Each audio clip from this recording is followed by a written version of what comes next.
Hello everyone, welcome back to my brand new channel.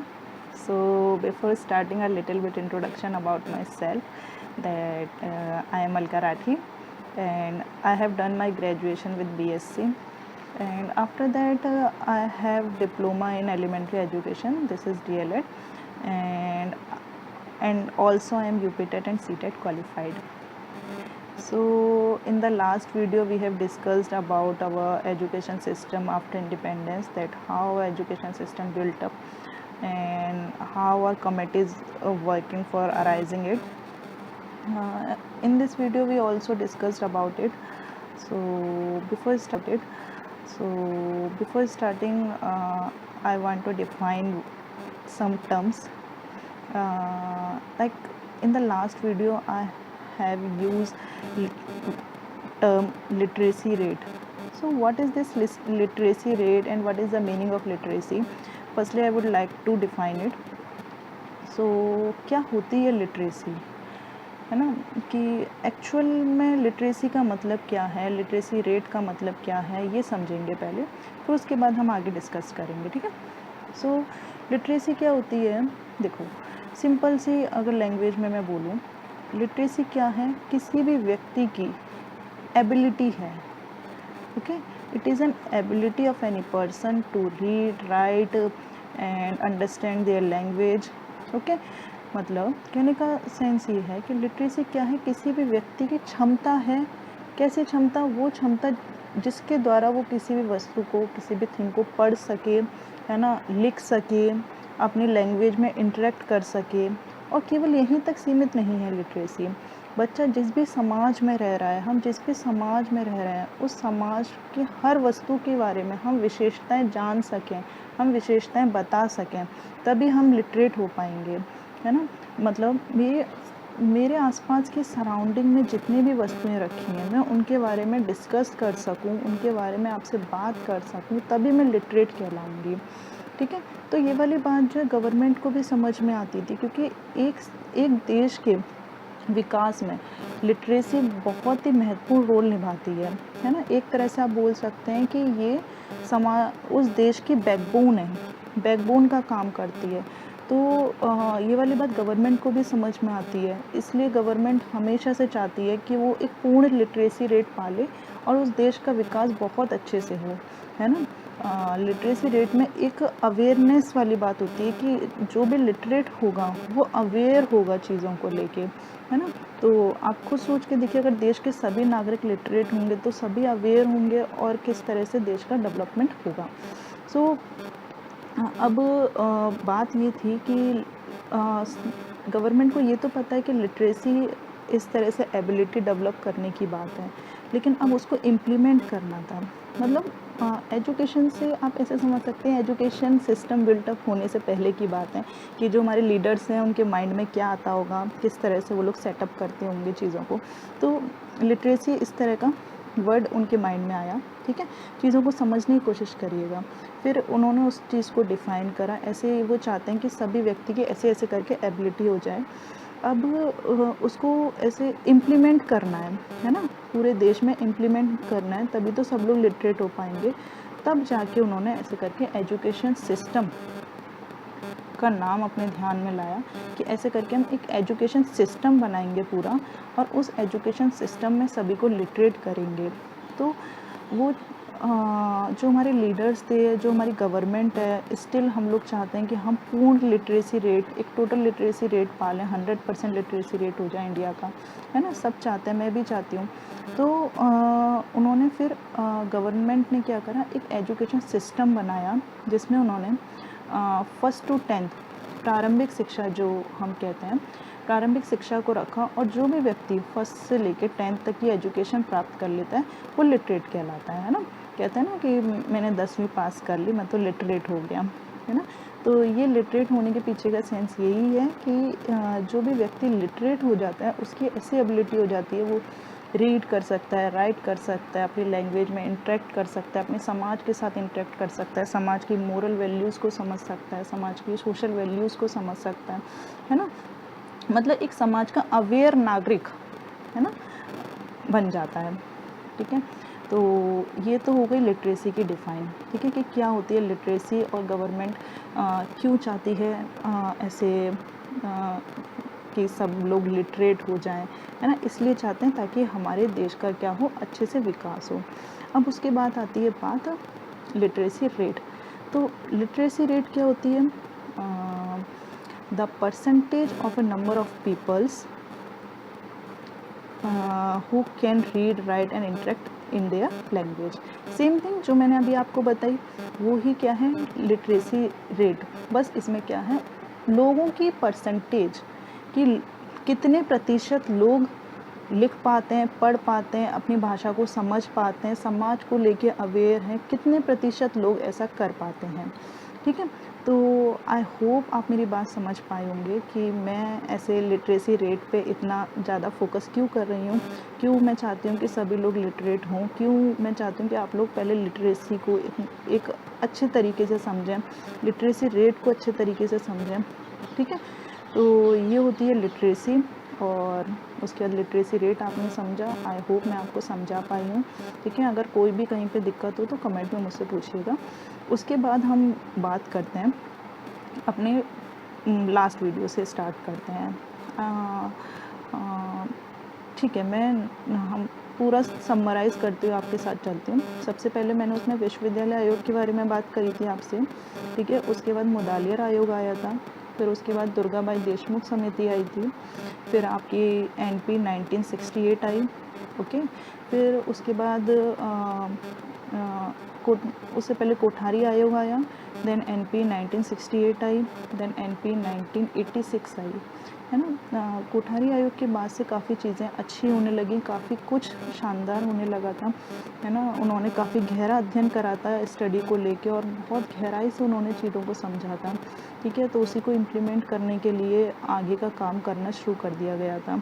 तो इसलिए फिर नेशनल एजुकेशन पॉलिसी नाम का ऐसे टर्म लाया गया और 1968 फर्स्ट नेशनल एजुकेशन पॉलिसी लाई गई। फिर उसके बाद नेशनल एजुकेशन पॉलिसी 1986 आती है और उसमें काफ़ी सारी चीज़ें बताई गई जो 1968 वाली पॉलिसी में इम्प्लीमेंट नहीं हो पाई थी, ठीक है।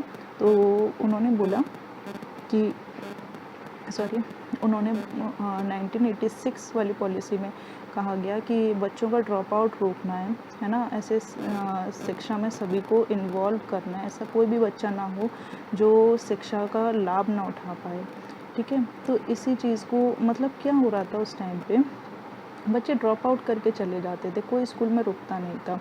तो ये चीज़ बड़ी दुखदाई थी कि कोई पढ़ने ही नहीं आएगा तो टीचर क्या करे।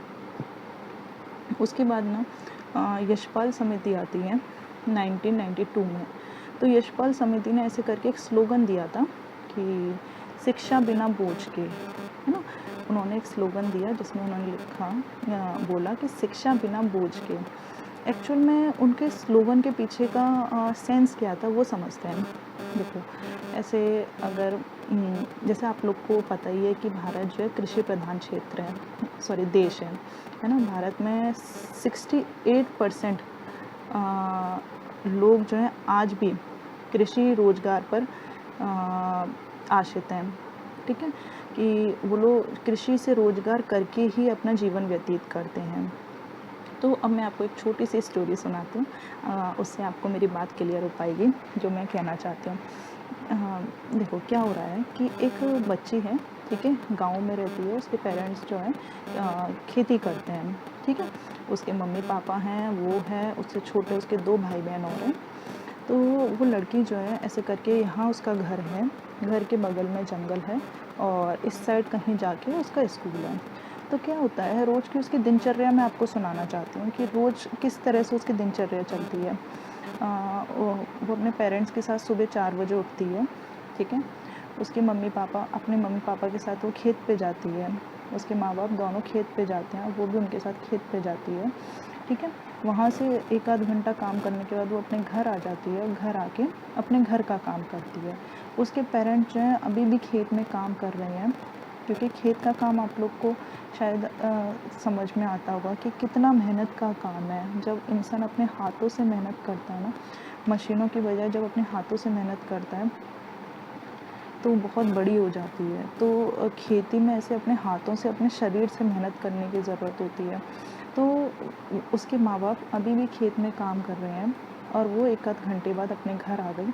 उनके लिए उसने खाना बनाया, अपने पेरेंट्स के लिए खाना बनाया, अपने छोटे भाई-बहन को नहलाया-धुलाया, उन्हें नाश्ता कराया, उन्हें खाना खिलाया और फिर अपने माँ-बाप के लिए खाना लेके वापस खेत में गई। ठीक है? अब यहाँ पे क्या हो रहा है कि ये वाली बात जो है गवर्नमेंट को भी समझ में आती है, क्योंकि हमारा जो इंडिया है वो 68% कृषि से अपनी आजीविका चलाता है।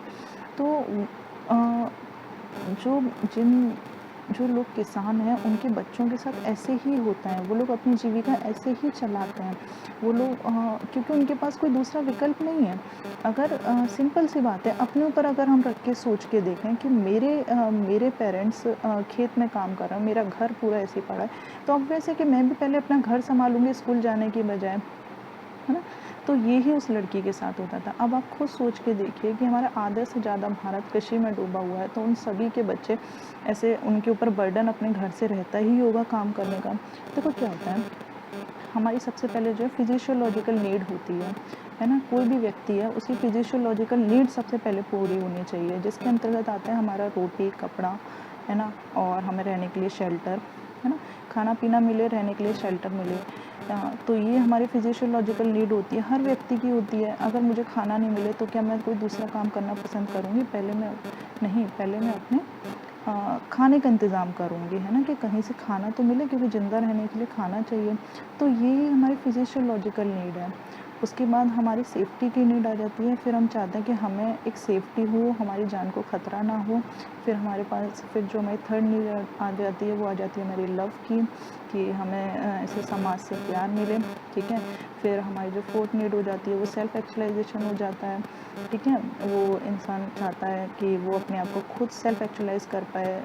ये हम जो है आगे चल के एज पे, जैसे 25-26 की एज पे समझ पाते हैं कि हम आखिर हम इस समाज में, इस दुनिया में क्यों आए हैं। ऐसे इस टाइम पे इंसान अपनी जॉब की तरफ वो अट्रैक्ट होता है और कुछ ना कुछ अपनी लाइफ में करने को सोचता है। तो ये इस तरह से ये हमारी नीड्स होती हैं। और फिर लास्ट नीड जो होती है आपकी रेस्पेक्ट की होती है। फिर व्यक्ति चाहता है जब थोड़ी एज के बाद कि हमें समाज में रेस्पेक्ट मिले, मेरा भी कुछ नाम हो, मेरा भी कुछ दबदबा हो, है ना? तो फिर ये लास्ट नीड हो जाती है जो बुढ़ापे तक रहती है, ठीक है?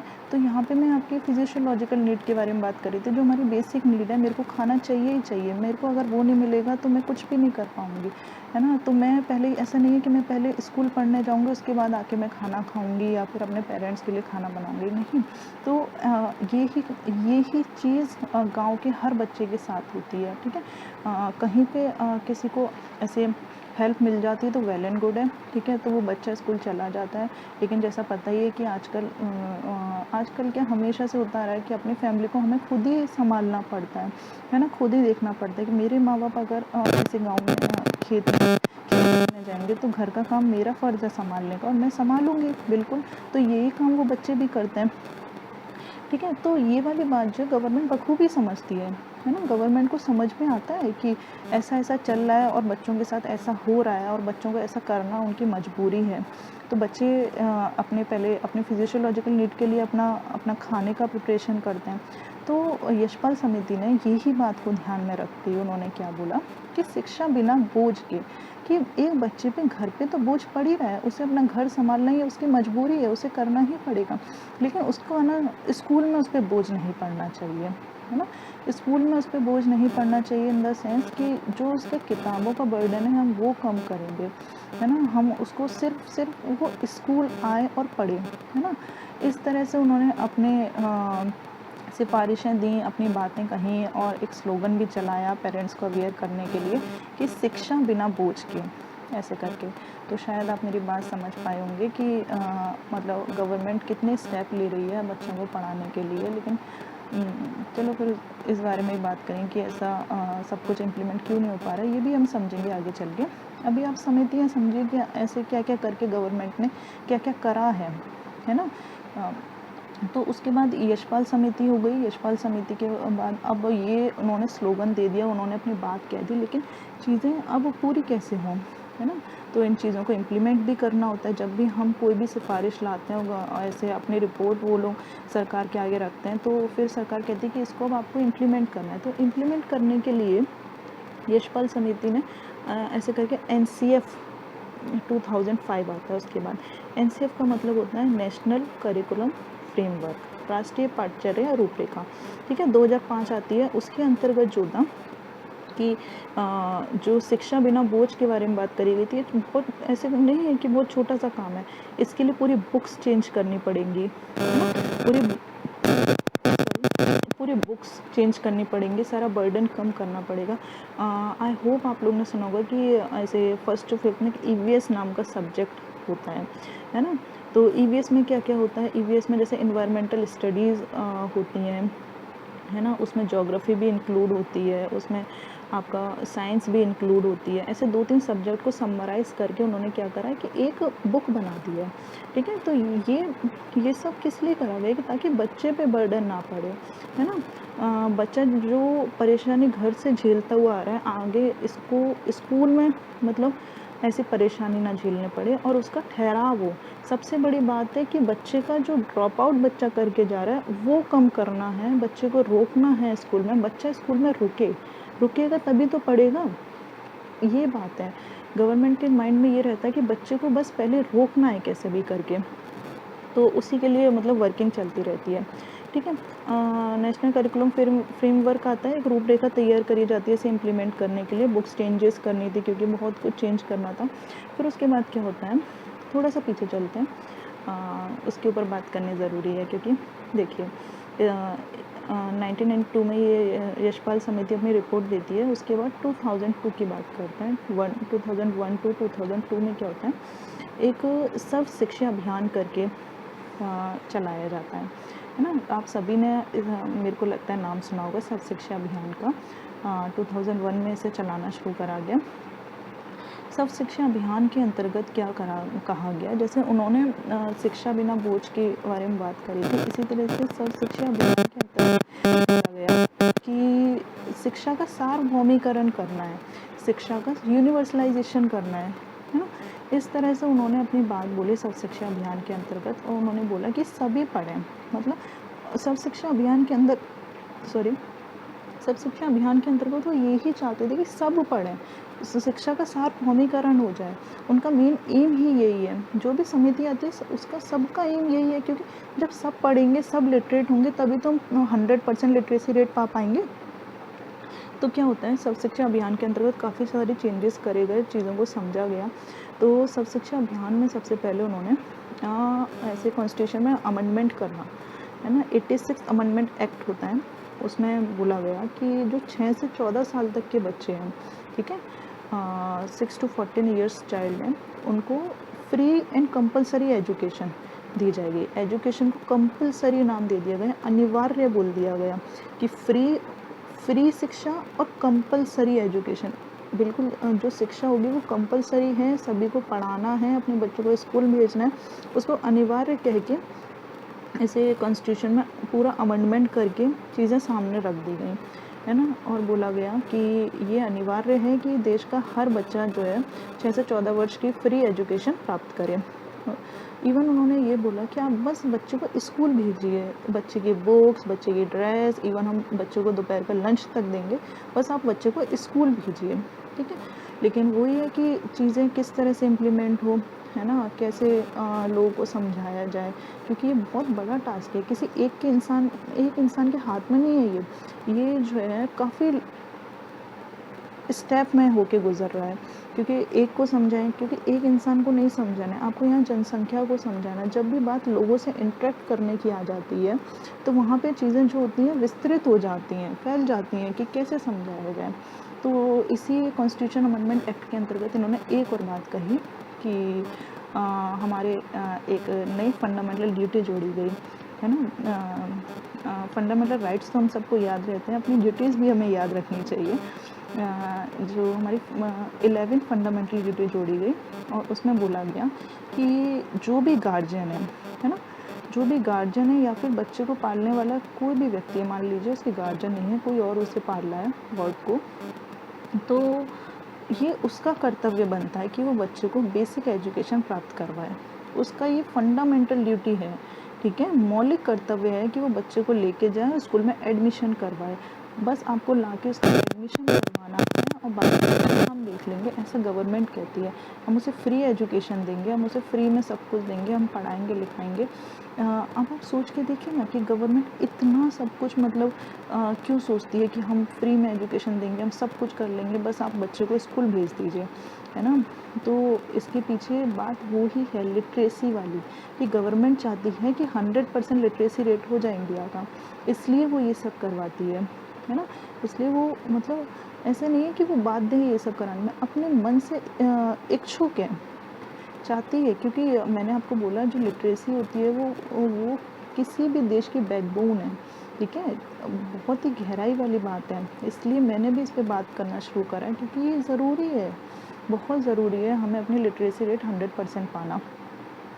सो सर्व शिक्षा अभियान के अंतर्गत ये सारी बातें हुई। फ्री एंड कंपलसरी एजुकेशन की बात थी, 11th फंडामेंटल ड्यूटी जोड़ी गई। बस दिक्कत ये है कि मेरे को अभी तक मतलब ऐसा लगता है जैसे गवर्नमेंट को ना ऐसे करके बड़े बड़े पोस्टर लगवाने चाहिए थे, एड्स लगवानी चाहिए थी कि ये पेरेंट्स की फंडामेंटल ड्यूटी है कि वो अपने बच्चे को शिक्षा दें। मुझे मतलब मेरे को स्टिल लगता है कि पेरेंट्स को नहीं पता है कि ये उनकी फंडामेंटल ड्यूटी है। आपने अमेंडमेंट तो कर दिया, आप समझाइए भी तो, है ना। चलिए कोई बात नहीं, आगे अब मतलब यहाँ तक हमने काफ़ी कुछ समझा।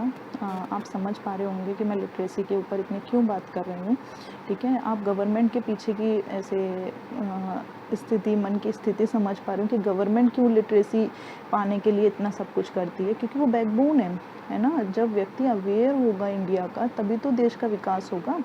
सो ये सब मतलब बातें चल रही थी अभी तक। अब मैं आपसे NP 2020 के बारे में भी थोड़ी सी बात करना चाहूँगी, वो भी हमें समझ लेना चाहिए, क्योंकि फिर नेक्स्ट वीडियो से हम दूसरे टॉपिक पे बात शुरू कर लेंगे। सो NP 2020 क्या कहती है, देखो ज़्यादा बात ना करते हुए थोड़ा सा शॉर्ट फॉर्म में मैं आपको समझाती हूँ जो बेसिक सी चीज़ें हैं। देखो NP में एक स्ट्रक्चर दिया गया है, स्ट्रक्चर से ही बात कर लेते हैं। NP में स्ट्रक्चर दिया गया है 5+3+3+4 का, ठीक है। मतलब ये जो स्ट्रक्चर है क्या डिफ़ाइन कर रहा है, सबसे पहले तो ये समझते हैं। ये स्ट्रक्चर जो है वो क्लासेस डिफ़ाइन कर रहा है कि 5 साल की क्लासेस का एक ग्रुप बना दिया गया है, ठीक है। 3 साल की क्लासेस का ऐसे ग्रुप बना दिया गया है, फिर 3 साल की क्लासेस का एक ग्रुप बना दिया गया है, फिर 4 साल की क्लासेस का एक ग्रुप बना दिया गया है। इस तरह से जो है ये स्ट्रक्चर डिफ़ाइन कर रहा है। अब एक एक करके सबको समझ लेते हैं। जो इन्होंने सबसे पहले दिया 5 साल, तो 5 साल के अंतर्गत कौन कौन सी क्लासेस आएंगी, प्री प्राइमरी आएंगी, ठीक है, पूर्व माध्यमिक जो आपकी रहेंगी वो प्ले वे से play LKG UKG first second, ठीक है। ये 5 क्लासेस इसके अंतर्गत रहेंगी। तो इसमें उन्होंने जो चेंज करा है और जो काफ़ी अच्छा है कि उन्होंने इसमें ये बोला है कि बच्चों को मतलब हम एग्ज़ाम नहीं लेंगे बच्चों के फर्स्ट सेकंड क्लास तक, प्ले वे से लेके बच्चों के सेकंड क्लास तक कोई भी एग्ज़ाम नहीं होगा। बच्चों को सिर्फ खेल कूद के ज़रिए, है ना, और मज़े मस्ती के ज़रिए हम बच्चों को पढ़ाई करवाएंगे। आप समझ पा रहे हैं फिर से गवर्नमेंट का एम और गवर्नमेंट का ऑब्जेक्टिव क्या है इसके पीछे, कि बच्चे का ठहराव हो स्कूल में, बच्चा रुके, बच्चा भागे नहीं स्कूल छोड़ के, क्योंकि बच्चों को गेम्स पसंद है ना। टेस्ट एग्ज़ाम ये सब बच्चों को बर्डन लगता है, छोटे बच्चों को। तो बच्चों के माइंड पे बिल्कुल भी बर्डन नहीं पड़ना चाहिए, और बच्चा जो है स्कूल के प्रति अट्रैक्ट हो, स्कूल के प्रति अपना ऐसे उसका मन करे स्कूल आने का। सो गवर्नमेंट ने उसके लिए एग्ज़ाम ही हटा दिए कि आपका हम कोई भी एग्ज़ाम नहीं लेंगे प्ले वे से लेके सेकंड क्लास तक, और सब बच्चों को खेल कूद के ज़रिए सब कुछ सिखाया जाएगा। ऐसा नहीं है कि ABCD 1 2 3 नहीं सिखाई जाएगी, सब सिखाया जाएगा, खेल खेल में सिखाया जाएगा। फिर उसके बाद जो है +3 वाली बात आ जाती है। तो उसके बाद तीसरी जो क्लासेस रहेंगे, समझ पा रहे होंगे कि 3rd 4th 5th, ठीक है, ये 3 क्लासेस के अंतर्गत आ जाती हैं। इसमें फिर बच्चों के एग्ज़ाम्स होने लगेंगे और सब चीज़ें ऐसे ऑन पेपर्स और बुक्स के साथ सब चीज़ें अच्छे से पढ़ाई जाएंगी, ठीक है। फिर उसके बाद आपका फिर से 3 क्लासेस आ जाती हैं, 5+3+3, तो 6th 7th 8th, ठीक है, 6 7 8 ये तीनों क्लासेस इसमें आ जाती हैं।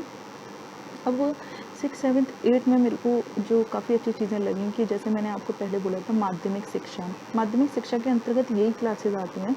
जो माध्यमिक शिक्षा में मैंने बोला था कि आपको ऐसे वोकेशनल एजुकेशन वाली बात इन्होंने फिर से रखी है इसके अंतर्गत कि वोकेशनल एजुकेशन बच्चे को दी जाएगी। वोकेशनल एजुकेशन का मतलब अगर मैं ऐसे एग्जांपल के थ्रू आपको बोलूँ, सिलाई, कढ़ाई, बुनाई, इस तरह से मतलब एजुकेशन आपको बच्चों को दी जाएगी, जिसमें मतलब बच्चा जिस भी चीज़ में इंटरेस्टेड है, अगर वो कारपेंटिंग में इंटरेस्टेड है तो वो कारपेंटर वाला काम सीख सकता है, वो वोकेशनल एजुकेशन के अंतर्गत उसे सिखाया जाएगा। और इसमें एक जो मेन बात कही है कि भारत की कोई भी एक भाषा उसे सीखनी है, लाइक वो संस्कृत सीख सकता है, जिसमें भी इंटरेस्टेड है वो उसे लेके सीख सकता है। ठीक है, तो ये आपके 6, 7, 8 की बात हो जाती है। लास्ट आपका जो बचता है, लास्ट 4 क्लासेस जो बची हैं, that is 9th, 10th, 11th, 12th। ठीक है, 9, 10, 11, 12 इनके बारे में बात करते हैं। तो मतलब बहुत ही अच्छा और बहुत ही शानदार करा गया है कि मतलब जैसे पहले स्ट्रीम्स हुआ करती थी, है ना, कि स्ट्रीम है कि मैं साइंस स्ट्रीम का हूँ, मैं कॉमर्स का हूँ, मैं आर्ट्स का, ऐसे करके बच्चों को स्ट्रीम में बांट दिया जाता था। अब ऐसा नहीं होगा। अब बच्चों से मान लीजिए मेरे को मैथ्स पसंद है और मुझे हिस्ट्री भी पसंद है, मैं अपनी बता रही हूँ, है ना। मेरे को मतलब ऐसे हिस्ट्री और ज्योग्राफी अच्छी लगती है, अच्छा लगता है पढ़ने में। मेरे को अगर 11, 12 में या फिर 9th के बाद मिली होती तो मैं भी ऐसे पढ़ती, मेरे को ऐसे बाद में उसे पढ़ने का मन नहीं करता या फिर बाद में उसे बैठ के पढ़ना नहीं पड़ता, तो दिक्कत होती है। आगे चल के जब हम अपनी लाइफ को समझ पाते हैं ना, तो तब मुझे समझ में आता है, हमें समझ में आएगा कि मेरा एम क्या है और मेरा किस चीज़ में इंटरेस्ट है। तो जब हम आगे चल के अपने आप को डिफाइन कर सकते हैं, खुद सेल्फ असेसमेंट कर सकते हैं खुद का, तो उस टाइम पे क्यों नहीं कर सकते। खुद बिल्कुल कर सकते हैं, बच्चा बिल्कुल समझ सकता है कि उसका किस में इंटरेस्ट है। ठीक है, तो गवर्नमेंट ने इसी बात को ध्यान में रखते हुए बोला कि अब बच्चों को ऐसा नहीं, हम स्ट्रीम्स में नहीं बांटेंगे। अगर किसी को मैथ्स पसंद है वो मैथ्स पकड़ सकता है, मैथ्स के साथ वो हिस्ट्री भी ले सकता है, मैथ्स के साथ वो कॉमर्स का कोई सब्जेक्ट भी ले सकता है। उसको जो भी पसंद है, जो भी सब्जेक्ट उसे पसंद है, वो उन्हें ले और अपने हिसाब से पढ़े, है ना। तो अब जो स्ट्रीम वाला होता था ना कि बीएससी, बीए, ये सब हट जाएगा, ऐसा कुछ भी नहीं रहेगा। ठीक है, क्योंकि स्ट्रीम ही ख़त्म हो गई। जब स्ट्रीम ही नहीं है तो फिर बीएससी कैसे आएगा, है ना, बीए कैसे आएगा, सोचने वाली बात है। तो मतलब आपको समझ में आया, जो 4 क्लासेस होंगी ना, उसमें बच्चा जो है अपने हिसाब से सब्जेक्ट ले सकता है, उसका जिसमें भी इंटरेस्ट है वो सब्जेक्ट ले सकता है। बायो के साथ ज्योग्राफी ले सकता है, मैथ्स के साथ हिस्ट्री ले सकता है, आर्ट्स, अकाउंट्स, जो भी उसका मन है वो ले सकता है और उसे पढ़ सकता है। ठीक है, थोड़ी सी बात ऐसे ग्रेजुएशन की भी समझ लेते हैं। ग्रेजुएशन में अब उन्होंने सबसे पहले जब ऐसे अगर कोई पहले 1 साल का ग्रेजुएशन करके चला जाता था और उसको आगे नहीं पढ़ना है, तो फिर वो उसकी ग्रेजुएशन ख़राब हो जाती थी, है ना, अगर उसने ड्रॉप आउट कर दिया तो अब ऐसा नहीं होगा। अगर आप 1 साल की ग्रेजुएशन करते हैं तो अगर आप 1 साल की ग्रेजुएशन करते हैं तो आपको सर्टिफिकेट मिलेगा 1 साल का। ठीक है, आप 2 साल की ग्रेजुएशन करते हैं तो आपको डिप्लोमा मिल जाएगा, आप 3 साल की करते हैं तो आप ग्रेजुएट कहलाएंगे। तो आपकी ग्रेजुएशन पूरी हो जाएगी। अगर आप 4 साल की कर लेते हैं तो आपका उसमें रिसर्च इंक्लूड हो जाएगा। ठीक है, 4th ईयर को रिसर्च कहते हैं। और इसी तरह से फिर पोस्ट ग्रेजुएशन का रहेगा। पोस्ट ग्रेजुएशन जैसे 2 साल की होती है, तो पोस्ट ग्रेजुएशन में अगर आप रिसर्च करके आए हैं, ग्रेजुएशन में आपने 4 साल बिताई हैं अपनी, तो फिर आपकी पोस्ट ग्रेजुएशन 1 साल में हो जाएगी। और अगर आप सिर्फ ग्रेजुएट होके आए हैं वहाँ से, तो आपकी पोस्ट ग्रेजुएशन फिर 2 साल की हो जाएगी। इस तरह से मतलब पूरा एजुकेशन सिस्टम उन्होंने अभी रूपरेखा तैयार करके, ऐसे फ्रेमवर्क तैयार करके अभी हम लोग के आगे शो करा है। अब देखते हैं कब तक इम्प्लीमेंट होता है ये, है ना। इम्प्लीमेंट होने में तो टाइम लगेगा, क्योंकि फिर से बुक्स चेंज करने पड़ेंगे और सब कुछ, मतलब बहुत बड़े लेवल पे चीज़ें हो पाएंगी। सो आई होप आपको मेरी बात समझ में आई होगी, जो मैं आप लोग को समझाना चाहती हूँ कि ऐसे लिटरेसी रेट पाना बहुत ज़रूरी है ना। तो मैं अब नेक्स्ट वीडियो में जो हम बात करेंगे ना, वो मैं बात करूँगी, देखो मैंने ऐसे शुरू से बोला कि जो 6 साल तक का बच्चा होता है वो अपने घर में इंटरेक्ट होता है एनवायरनमेंट से, और उसका डेवलपमेंट जो उसके पेरेंट्स करते हैं तो मैं ये कहना चाहती हूँ कि जो डेवलपमेंट उसका पेरेंट्स कर रहे हैं, तो पेरेंट्स को ये वाली बात समझ में आनी चाहिए ना कि डेवलपमेंट के सही वे क्या है, सही मैनर क्या है ना, क्या क्या क्राइटेरियाज़ हैं, क्या क्या मेरिट्स हैं, क्या क्या डिमेरिट्स हैं, आप कहाँ पे गलत हैं, आप कहाँ पे सही हैं। जो चीज़ें हम लोग को पढ़ाई जाती हैं अपने डिप्लोमा के दौरान जो मैंने पढ़ा, तो वो चीज़ मैं इम्प्लीमेंट ही नहीं कर पा रही हूँ, है ना। वो तो आप कर पाएंगे क्योंकि उस टाइम पे तो उसको उसके पेरेंट्स ही संभालते हैं। जब तो ऐसे बच्चा 1 महीने का बच्चा दुनिया को किस नज़र से देखता है ना, उसके पास पड़ी वस्तु को वो कैसे समझता है ना, 6 महीने का बच्चा कैसे समझता है, क्रॉलिंग वो कैसे कर रहा है ना, वो अपने माँ बाप से दूर होने पे ऐसे रोने क्यों लगता है। एक स्टेज ऐसी भी होती है कि जब बच्चे को किसी की भी गोद में दे दो वो रोता ही नहीं है। तो ये सारी चीज़ें मतलब ऐसे डीप में अगली बार से मतलब नेक्स्ट वीडियो में हम बात करेंगे कि आप जो बच्चे का डेवलपमेंट कर रहे हैं उसमें क्या सुधार की ज़रूरत है ना। और और चीज़ें आई होप आपको अच्छी लगेंगी और ऐसे मतलब अपने समाज के प्रति, अपने देश के प्रति एक मेरा फर्स्ट स्टेप है। सो मैं चाहती हूँ कि इसमें आप मेरा साथ दें। So thank you very much, आप लोग ने मुझे सुना इतने धैर्य से, उसके लिए बहुत बहुत धन्यवाद। सो मिलते हैं नेक्स्ट वीडियो में, स्टे ट्यून्ड, ओके बाय।